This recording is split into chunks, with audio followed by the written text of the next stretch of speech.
We're gonna record. So my name is Paul, but you're not here to see me. So we have a great Christina Lecluse from the Counseling Center is an amazing presenter. She's one of our favorites as a presenter, and she's gonna talk about work-life balance. And I think this will be really helpful. I'm actually looking for my own personal support of it. So yeah, Christina, take it away. Wonderful, thank you. Good afternoon, everybody. It's so nice to be here with you all again. I saw some of you here in the fall, and so it's a pleasure to be here sharing again with you on this wintry afternoon. Also appreciate the effort in just getting here, since the weather is quite challenging, so thank you.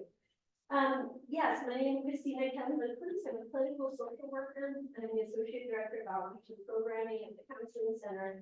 And when I do presentations, I always find it much more rewarding, and I think for the audience as well, is when it can really be a conversation. So please know that as you go along, I very much welcome your comments, your questions, sharing your experiences. I think that really enriches all of it for us, as well as for those who are online. So please feel free to participate. So today we're going to talk a little bit about the ongoing process that is our work-life balance. If you could, Paul, change the slide. Wait. So I wanted to cover a variety of different topics and have some exercises built in so we can again promote some good dialogue around this. But I just want to start off by recognizing, and we're going to talk a little bit about the various roles, the multitude of roles that I'm sure each of you hold. As transfer students here to you, as humans in the world today, there's just so many students, parents, caregivers, partners, friends. There's a lot going on. And those roles and juggling all the many responsibilities that come with each of those roles can definitely be very challenging. So we're going to explore a little bit about your commitment and values and looking at what life roles you have right now and how those values can impact some of the choices you make in regards to fulfilling the various roles that you have. We'll do a self-reflection activity and talk a little bit more about the ongoing process of the work-life balance.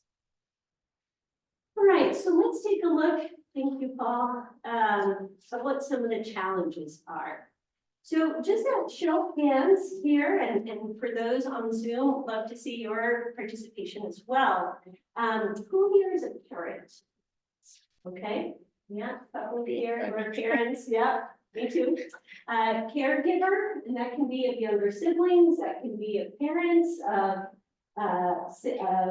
extended family, yeah, seeing some nods, some raised hands, okay. Partner, the partner, yeah. All right, an employee. So you're juggling work and life. Okay, wow. So a lot of you. Okay. So recognizing the multiple of roles that come into the room, and really looking at some of the challenges, not only in holding those roles, but also what it means to be a transfer student. Depending on wherever you're coming from, I think adjusting to the U has its own significant challenges, right? Some of the things that I think would be helpful for a discussion is taking a look at what might have worked for you before. Whatever school you were at earlier might not work the same way for you here at the U. Certainly I've talked a lot about that with clients who come to see us who are struggling with stress. Come on in. And learning the need to adapt to a new environment, which oftentimes involves figuring things out in a new way. And really looking at that question of, is it even possible to be able to manage all of these life roles? Good, so let's move forward here. So I think one of the things I'd like to start our conversation with is really emphasizing that I'd like to offer the suggestion that a work-life balance is really more of a value and a goal rather than a set destination. So for example, for those of you who are employees, I'm imagining that all of us at some level or another want to be good employees, right? We want to show up for our job, we want to meet our job responsibilities, we want to be able to contribute to the work environment that we're a part of. So notice that that is really not an end destination. I don't wake up one day and be like, well, check that box, I'm a great employee, I don't have to care about that engineer, you know? For those of you who are partners, parents, caretakers of siblings, again, you're not like, well, I'm the older sister, met that job, done, moving on. You know, it's an ongoing thing that you keep striving towards. So I want to keep that in our field of vision really clearly, because when we're talking about this balance, I really like to suggest it's a process. It's something that is of value. It's a goal that we continuously work at. Some days much better than others. Some days you're like, well, it didn't quite go as planned or as I had hoped. Try to the best of my ability. I might have fallen short of your expectations. But that doesn't have to mean failure. So in talking about good mental health practices, we're going to look at this a little bit in a minute. I can tell you this, one of the things that's really critical to good mental health, regardless of what you're talking about, is adaptability and flexibility. As humans in general, we tend to like to go to all or nothing thinking. We love our boxes, love to fit ourselves in a box, love to fit other people in a box, love to check boxes, a lot about boxes. And in general, many of you, I'm sure, have encountered through your life experiences, really doesn't tend to work so well, particularly the boxing. So ability to be flexible, adaptable, and recognizing what are areas for growth that don't necessarily require having met an all or nothing. I did the box, therefore I was successful. I didn't do the box, therefore I'm ineffective. I'm going to move away from that binary form of thinking and really embrace more of a continuum. Okay. So I'd like to ask you all to, for those of you who might have a pen or paper, or you can even just do this mentally, you have your computer, your phone, I'd like to invite you to engage in this exercise. First, I'd like you to think about the various roles and responsibilities you currently have. That might be, as I said earlier, partner, employee, student, parent, caregiver. And then I'd like you to take a look at what are your top, let's go with the top 5. Your top 5 roles that are most important to you. Again, you can even do this mentally, thinking about the many roles that you fulfill each day. Of those top 5, which are the most important to you?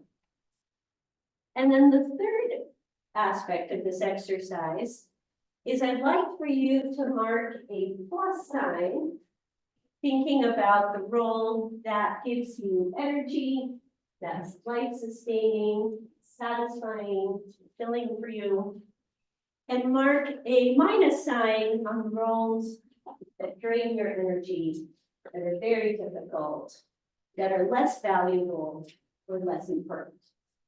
And I want to really highlight that last bullet point there on step number 3 of this exercise.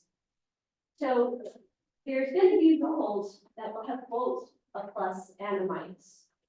Okay. So just take a quick minute, either think this through, write it down, write it on your phone if you like. Just think about which would be your top 5.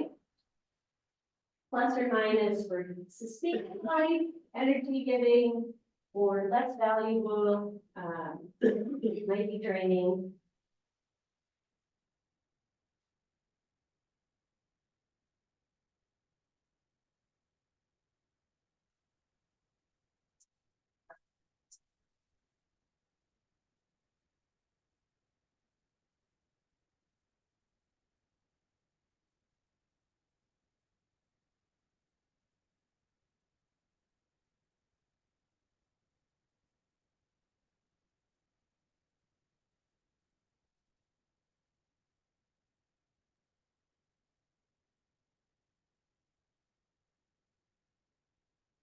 Okay.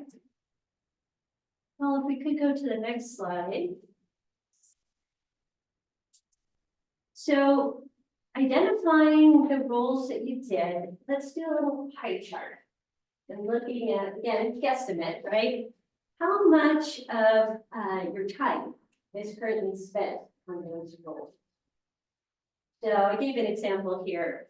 70% of the employee role is at work, 20 might be with family, 5 with friends, and 5 with exercise or hobbies. So it should add up to 100 pieces. Just doing a pie chart. Basically, we're trying to take a look at how much of your time is spent on each of these roles. And we're going to explore what that looks like according to your plus and minus signs.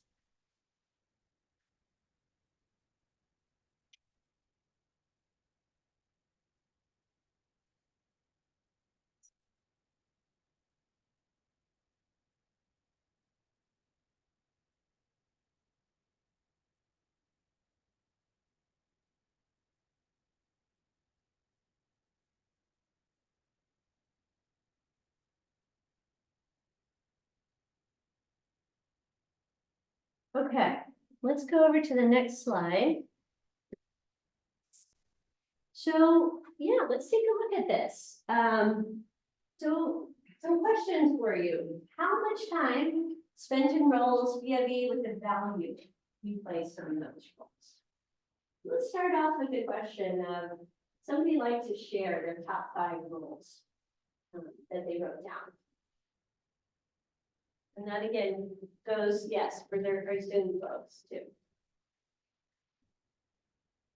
Who would like to share their top roles?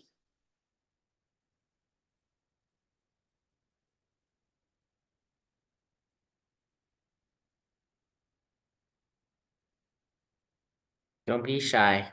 We can wait you all out. So Yeah, thank you. Yeah. So, student, employee, brother, son, uncle. I think that's my top 5. Beautiful, thank you, thank you. What did you notice, if I may ask, about your pie chart? Was there any surprises in the amount of time spent on those roles via the importance you give those roles? Not really pretty much what I'd expect. I mean, spend a lot of time being a student, I think a good time at work. Okay, very good, thank you. Anybody else like to share? I said 60% student, 10% leadership position, and 20% learning, 10% partner. Beautiful, thank you, okay. Of those roles, I'll ask a little different question. Which would you say are the most important to you? Parent and partner. Student means a lot too. In that future. Because of your future, sure, sure. And how did the time compare in your chart? 60% student. Yeah. A commonality, I think, for everybody here. Thank you so much. Anybody else would like to share or comment what they found? and in the chat, you can speak up or type. I can read it if you want to type it out.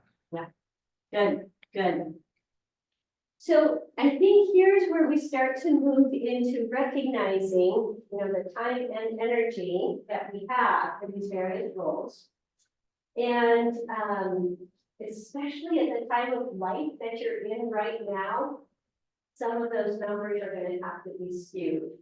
So as important as students are, it might be that parenting would be ultimately at the end of the day, maybe even more important. But right now, it is requiring you to spend more time as a student. So I want to emphasize, and we're going to talk about this here as we talk a little bit more about different types of roles and how to manage them, how important quality versus quantity time is. A lot of students, for example, when they come to the counseling center, you might reflect on this yourselves, there can easily be an experience of overwhelm. I'm trying to juggle all of these roles, right? Anybody here familiar with that feeling of overwhelm, trying to meet all of these demands, right? Yeah. And I think sometimes part of the challenge and overwhelm is thinking that we can show up in all the ways to all those roles in the ways that we would want to. Oh, yeah, we've got a question here, okay, They raised their hand. Or They, raise their- they felt very. good, good. So let's take a look at the next slide. Good.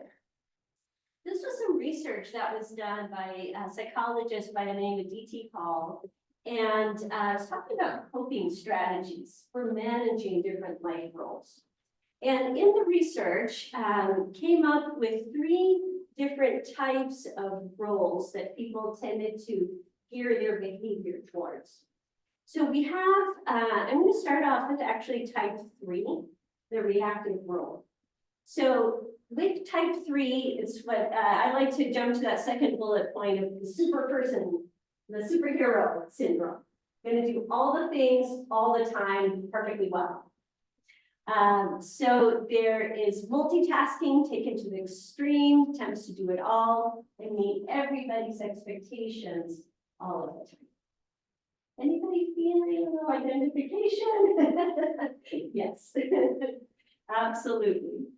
Type 2 is the personal role redefinition. So here with that, you're going to start to change your behavior and expectations internally without necessarily changing expectations externally, okay?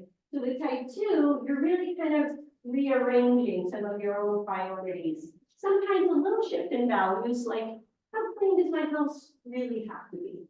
How frequently do I have to do laundry? Do I have to turn in all the things all the time ahead, a week ahead?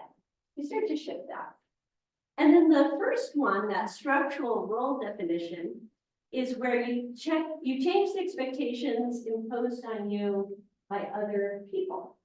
So that's interesting, right? So here we're talking about speaking to partners, to children, to other family members, to professors, to employers, and engaging with them in negotiations about meeting those expectations and responsibilities. Okay, let's go to the next one. If I Oh, could. we have one comment in the Oh, chat and okay. says from Alexis says, I'm definitely 40% student, 40% employee, 20% stressed as a daughter and caregiver. Oh my gosh, yes, I totally hear that, Alexis, absolutely. I think many of us here in the room can relate to that. Okay, so of these 3, let's just do a show of hands with that type 3, trying to do all the things all the time. How many here relate to that? Yeah, okay. For type 2?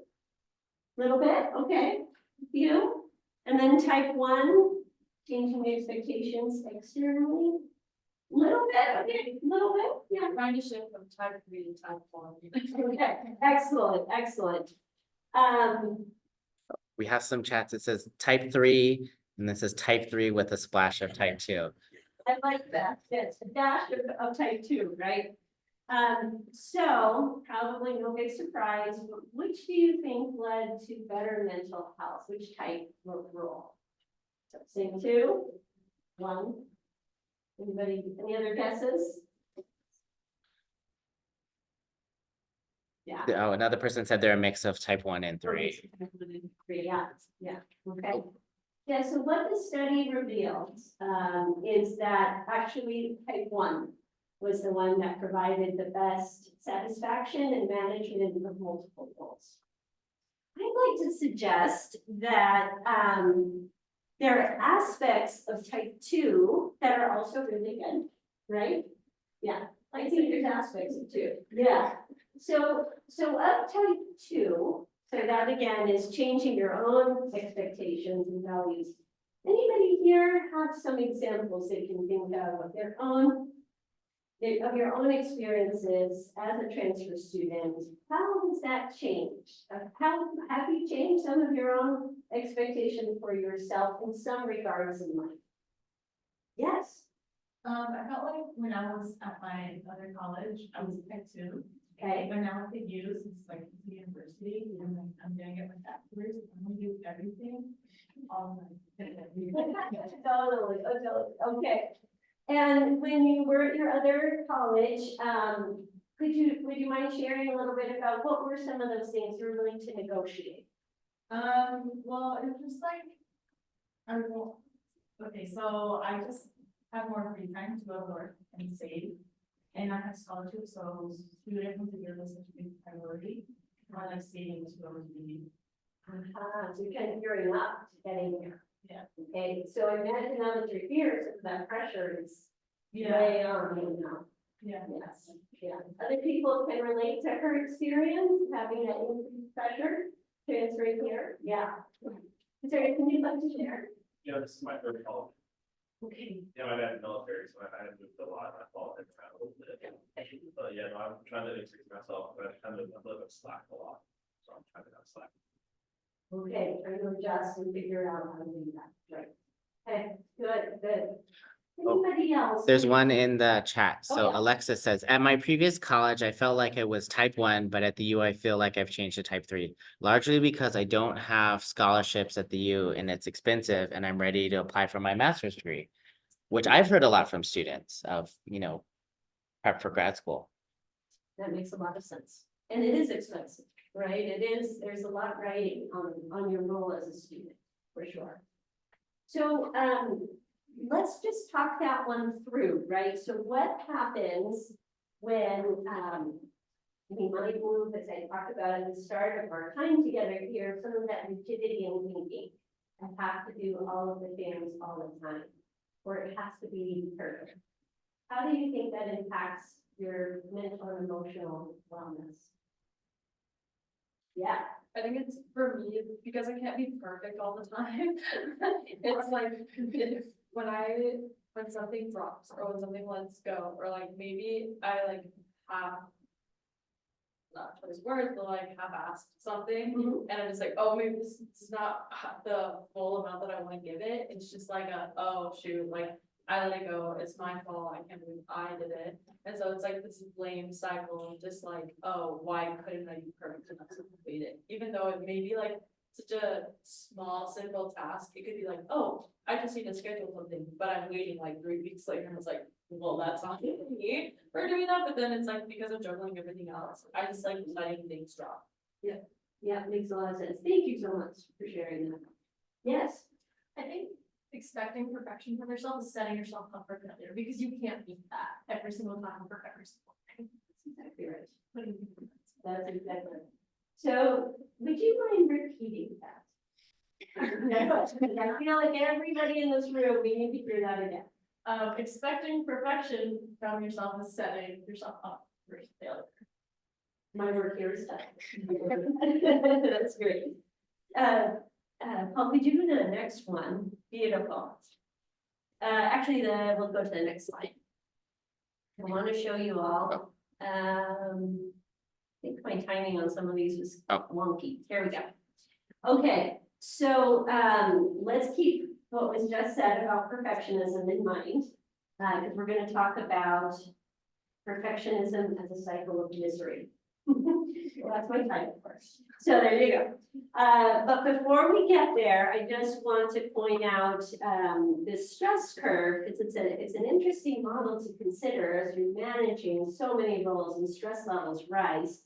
What we actually find with stress is that, interestingly, as you can see on this model, there's actually a certain level of stress that actually improves performance. Notice the peak of the curve, right? So up till here, and I would suggest, especially in this yellow zone, notice it's the optimal stress. And those are experiences I'm hoping you've all had where you're like, ooh, this is a little challenging, but I'm in. Like, yeah, bring it on. I want to do this. It's challenging, but there's an excitement there's involved in the thing. Past a certain point, as you can see with right down the middle, we start to decrease our level of performance as our stress level increases. Okay, so here, too much stress leads to that feeling of exhaustion. And what I really want to highlight for all of you here is the burnout phase. Critical. Because here is where we need all of us to engage in changes particularly in the mental framework of how we view ourselves and the roles that we hold in healthy ways so that we can avoid burnout. And I really want to emphasize that. So let's talk about the cycle of misery, shall we? Oh, and then we have a comment of this. Says, not me being in the red zone this week. I feel like my optimum stress range is razor thin. Fair enough, absolutely. It very quickly can tip, right? It can very, very quickly tip. Okay, so I present to you the cycle of misery, perfectionism. And this would very much exemplify type 3 of those roles that we reviewed. So cycle of misery, if you think about it, we've got this bar that's set, right? This line of perfection that you hold for each of the roles. So as a student, as an employee, intern, family relationships, there's this bar that you've got in your mind of what you're expecting yourself to be. So what typically happens is we start off really good, start off really strong, highly motivated, giving it our all, lots of energy, we're moving forward, like, yes, I'm gonna do all the things all the time and meet everybody's expectations perfectly. I can do this. And then what happens? Person gears up and then they fall short. But you fall short because there's bar of expectation is not realistic. It's not human. And so what happens though is when you don't meet all those expectations, when you feel like you have failed, then the cycle takes a spiral or down where you feel defeated, you feel demoralized, shame is a critical component of that downward side of the cycle. You really question your own personal abilities. You start to wonder, I don't know if I can do this. This is definitely a sign of me being a failure. So at some point, what tends to happen is, at least in the beginning of the cycle, there's a pause and a regrouping. All right, I didn't do it this time, but by God, I'm going to do it this next time. You know, I'm going to give it my all. I'm going to shoot up and gear up and meet all the things all the time. And guess what happens? Again, that we tend to fall short. So the concern, and why I wanted to present this to all of you, is if we don't change that expectation and that bar, we can very quickly end in the red zone. And that's where not only burnout will happen, quitting, dropping out, not all the hard work that you've been putting into getting this degree and being here can just melt away. So we could go to the next. Well, actually, before we do that, questions or comments about cycle of misery. I'm curious who can identify with it. Who can see themselves and see Mary's head nods. I see the second part, I see the first part. You see the first part? Okay, so you've been on the gear up, okay, good, but it hasn't happened on the downside. I go past my expectations. That's fabulous, I love that, okay. How do you go about setting your expectations? Days, and then, I started in leadership too. Nice. Good, good, so you've been able to meet those. When you don't meet them, how do you address that with yourself? You beat them? I always do. Oh, so you were the superhuman. That's incredible. So you met all of the expectations all of the time. That's impressive. Well, my congratulations to you. I guess the 99% of the rest of us don't have that experience, but I'm so glad that you do. And all the failures earlier in my life. Oh, okay, okay, so you learned from those. Yeah. And incorporated those lessons into helping you now. That's amazing, that's awesome. Good, other people, comments about the cycle of misery and perfectionism. What if you guys often you don't even realize you're doing this, right? It's so unconscious. But we oftentimes don't even recognize we have these expectations until we're on the downward trend. In more. Okay. Anybody else online? Any questions about the cycle? Okay. We'll go over here. So let's talk a little bit about what are strategies for success. How do we change the cycle of misery, and how do we manage all of these multiple roles? So one of the things I want to start off with in that very first bullet point is really looking at what is your inner narrative. What is the story you're telling yourself, to yourself, about who you are and what you've done? May I use your example that you were something to share earlier? Thank you. So when you mentioned like say a ball drop or you weren't able to meet an expectation, you identify that feeling of shame. So that again is a pretty standard, very typical reaction for a lot of us, you know, we don't meet those expectations. Any thoughts on what could be a way to change that narrative that could be a little healthier, that could be more adaptable, a little bit more flexible, or how you see those expectations, especially when you don't meet them? Yeah. I don't think it has to be an all or nothing thing. It can be, okay, maybe I didn't get to this point, but I have done this, right? I have made these steps, and that in itself. Absolutely.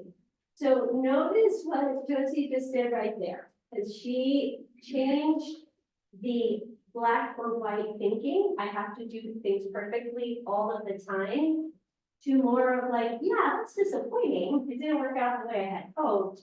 But what can I learn from this? And what have I done thus far that shows how I have been successful? That is a healthy coping. So you don't end up spiraling down a rabbit hole of, oh my God, I'm now failure because I didn't meet either my expectations or someone else's. I'm going to learn from this experience. And that's not to say that those things aren't frustrating or disappointing, because they are. But you start to shift a little bit on how you view yourself. And what I suggest as an integral part of that is compassion, is self-compassion, kindness towards yourself. So who here would talk to themselves like that inner narrative, that rigid, harsh, judgmental view that you might have of yourself? Do you ever treat anybody else that same way? Definitely seems like. So let's say if you had a younger sibling or a child who did not meet the expectations, they were disappointed, what would you say to them? What would be a healthier narrative, healthier way to respond to that situation? What would you say? You would like to share? Well, okay, so I have a lot of siblings and we play around a lot. Nice. So like humor is so we just laugh about it. Love it. That's beautiful. Yeah. It's so good. Having a sense of humor and mental health is critical. Good for you. Okay. Beautiful. So use of humor could be a really great way to do that. Yeah. How else would you treat a friend, partner, younger sibling who did not meet the expectation that they had? What might you say to them? I think mirroring is kind of fun. Like if someone's really beating themselves up, you feel like, yeah, that's really embarrassing. And then maybe like, oh, it's a paper. They take a second, like, wait a sec, no, it's not. And then, you know, kind of just like showing them the mirror, like, hey, it's not that bad. Like, you're gonna be okay. Yeah, like, oh, absolutely, you are a complete failure. Mm-hmm. You didn't meet that expectation. Yeah, I like that. And it integrates that humor. Beautiful. But anybody else? Yeah. I'd say probably like validating their feelings, and then like when they're ready to like move on for like more support and advice, and move on from that. I love what you're saying. Now, just so that we're all on the same page, what do you think it means to validate someone else's feelings? What's entailed in validation? More just like understanding instead of like giving requests, so just like listening and like validating that feeling, like maybe even though like it may not be like the right feeling to have, like you can validate it and then just like figure out how to move on with it. Beautiful. I'm gonna give you an example. So let's say if I had this presentation today, and let's say I was running late to get here. So I'm racing to get here, speeding up foothill, get pulled over, and get a ticket. So I come in here, I'm flustered, I'm frustrated, I'm anxious and nervous. And I go up to my friend Paul, I'm like, oh my God, Paul, this is what happened to me, and I got pulled over, and I got a freaking ticket, and and Paul says to me, well, really, Tina, you should have left earlier. I wouldn't say that, but That's opposite of what Paul did. But I'm trying to get at this validation piece, right? Like, technically, he wouldn't be wrong, right? I probably should have left earlier. That's, yeah, like that, yes, that's true. But is that a validating comment? Of course not. So in a validating comment, as you so beautifully put, it would be like, oh, Christina, I'm so frustrating. I'm so sorry you went through that. That sounds nerve-wracking and difficult, and just take a breath and I'm just glad that you're here. That's validating. Because at that point in time, pointing out to me how I need to improve on my time management skills, probably not a great time for me to do.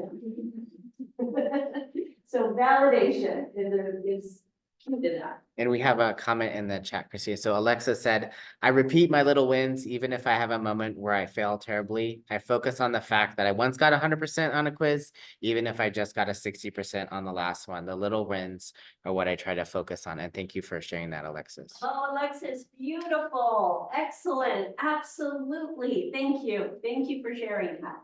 Yes, because notice again how that is a much more realistic, adaptable framework, right? So sometimes we're going to succeed and sometimes we're not. Welcome to our human experience. It doesn't mean we're failures, it means we're human. So I want to encourage all of you, as you even go about your day to day, check out what you're saying to yourself about yourself. What's your inner dialogue? What's your inner narrative?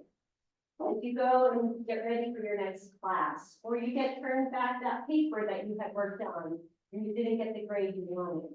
And notice right then, what are you saying to yourself about that experience? Remember, Alexis is strong and wise words. So it really goes to that second point, taking pride in your accomplishments and your identity. To the third point, and I really want to encourage all of you who related to type 3 in the role definition, setting boundaries and saying no. How easy is that for everybody here in this room? No. So let's just talk briefly, what are some of the concerns about saying no? We get asked to do yet one other thing, hey, can you be a leader on this other team, or can you be the leader on this project, or can you take on meeting with this other committee? What's some of the stuff that comes up for you when having to say no? Let's just name that. Like good deal. I have a big family, I'm like the older sister. My parents, my grandparents, and do a lot, so just saying like what they need from me. Is like, I feel guilty after. Absolutely. So fear of disappointing others, perhaps, feeling guilty that you're not contributing. Would you be willing to share? Yeah, just having not that confidence that you want for yourself. Maybe not feeling that you're reliant, that people can't rely on you, and that kind of like, well, I'm not gonna fulfill what they need to accomplish, but I need to be a better leader or, I don't know. Absolutely, you explained it beautifully. Absolutely. You want to be a person who others can consistently come to, right, and be relied on. Absolutely. Yes, I have an example with my younger brother. Sometimes I'm the oldest brother, and so sometimes just I feel like I'm like my parents kind of constantly remind me that you're the oldest brother, you should be the example, going to college and stuff like that. Sometimes I feel like I can't do it, so, sometimes it's hard, and I start getting stressed about college, and it gets a little bit overwhelming, and so. Absolutely, So that hits me a little bit. very understandable, so understandable. Thank you for sharing that personal example. Yeah, what I'd like to suggest to all of you, and maybe our pizzas are even a better example of this. I'd like to suggest that our time and our energy are like this plate. It is finite. Pizza is finite. It doesn't go on forever. You have a finite amount of time and energy. And so we can divide the pie up into so many pieces until there's nothing left to divide. So at some point, it does require being able to say no. And what I suggest is that takes us back to looking at what the research shows us about role definition in that type 1. Remember where there's that negotiation aspect. Like, hey, parents, I am happy to help my siblings at this time here. Can't do it all the time. I can't, why? Because I'm working so hard to get this degree. And I only have a finite amount of time to get it. Now, it also said quality versus quantity. So if you can keep in mind, I want to spend time with my younger siblings, and we're gonna really make it rich, then it might just be enough. And then I need to go do something else. I think especially with other roles where there's that sense of like, hey, can you be the chair of that other committee and you can leave perfectly okay. I just want to encourage you all to consider being able to say, you know, I'd love to, because you really not going to help.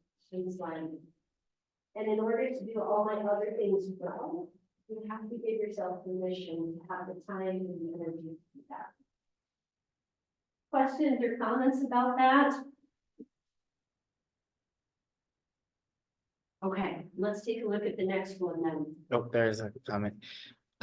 Says, oh my goodness, yes, I finally put a boundary up this last semester of I can't hold my sister's hand through her semesters. I reached a point where I felt like I was doing her classes and my classes. I finally said I'm not doing this. Thank you for sharing that, Alexis. Way to go, Alexis. That is excellent. That is excellent. And I have to say, like Alexis' example with parents, a learning process is happening 2 ways, right? So it's you perhaps saying to family, hey, I can't do this thing as I used to right now. So I'm working so hard on getting this degree. Can we bring in other people?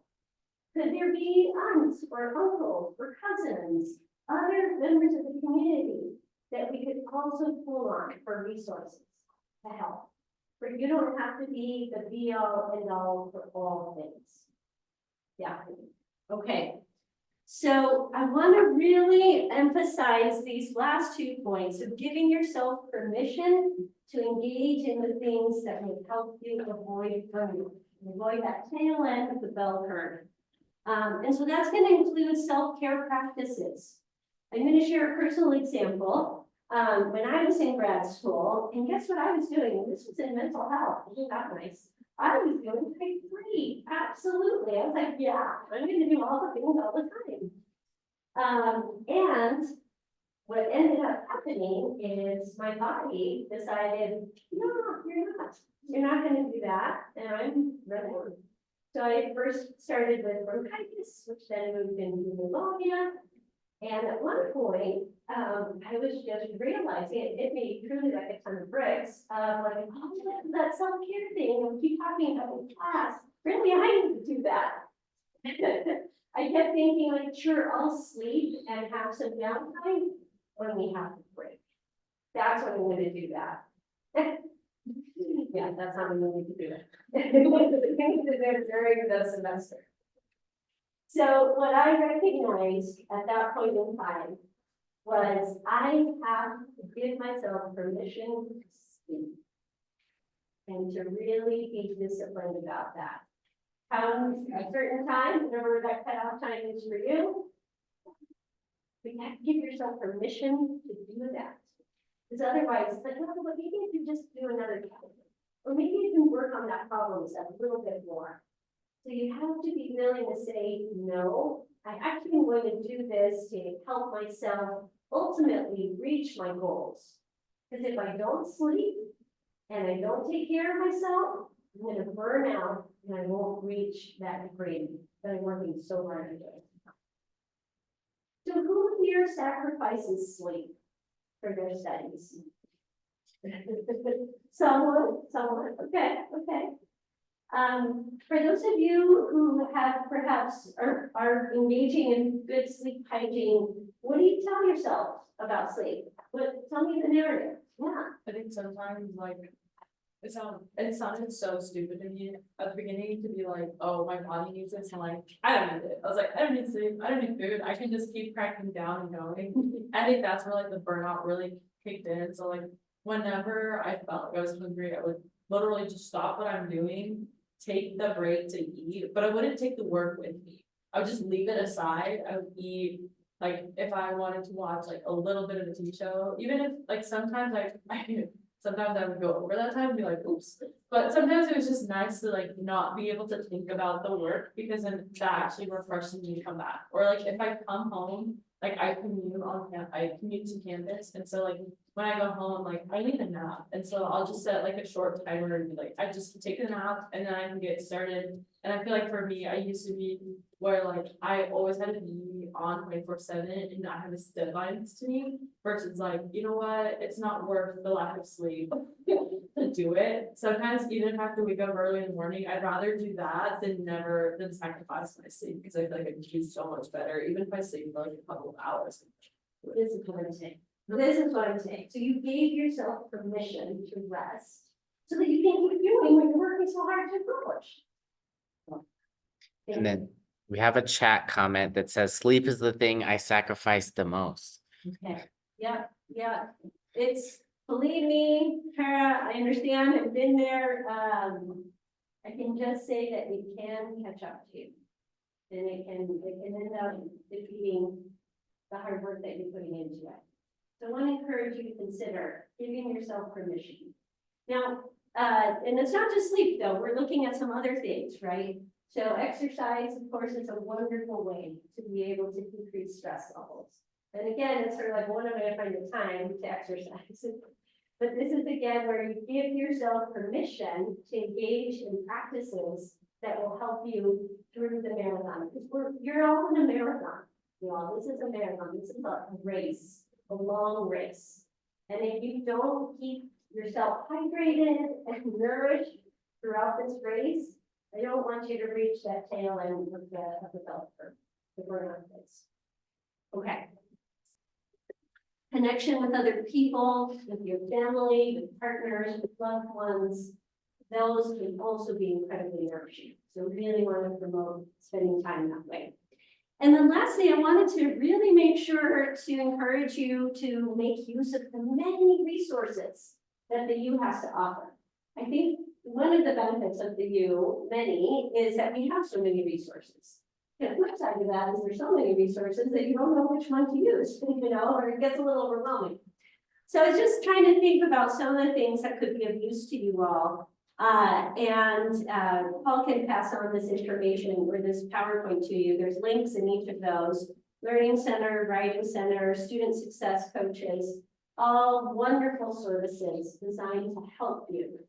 And if there's any concern about what it means to access services, sometimes I've had clients who are like, oh, but does that mean that I'm failing? Does that mean that I can't handle this?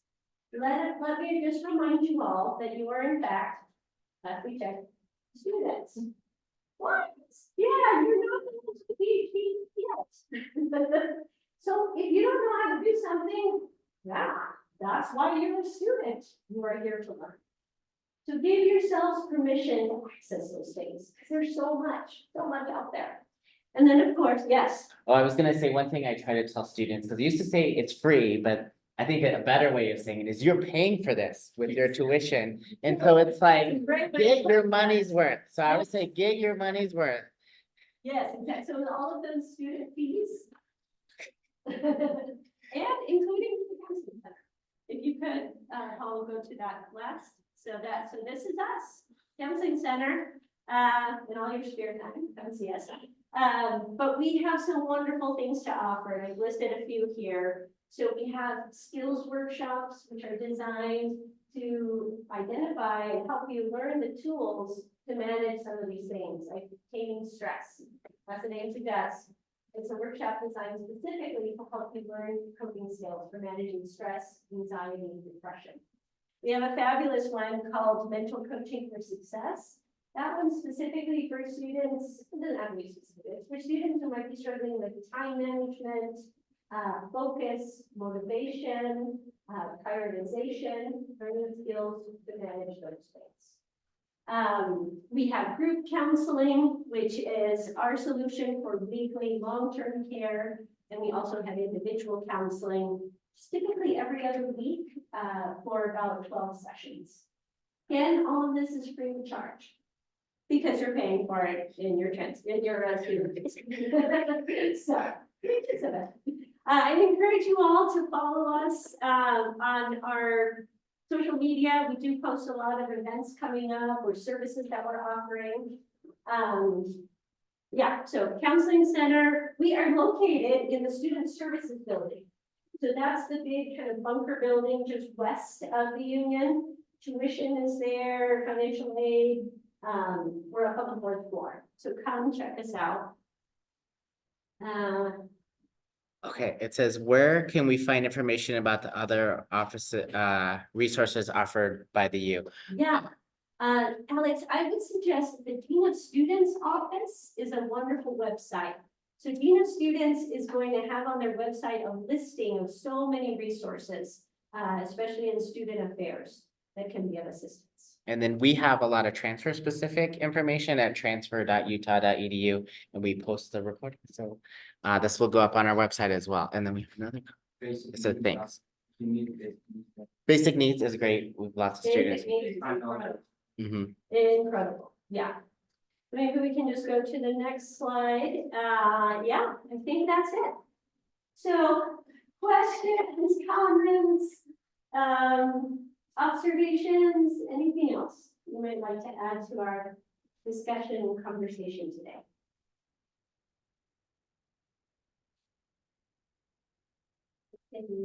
Anyone in the chat?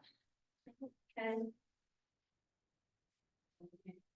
Well, I'm gonna stick around for a few minutes afterwards if anybody wants to talk to me individually over here. But thank you all so much for your time and attention today. Thank you. Thank you. Thank you.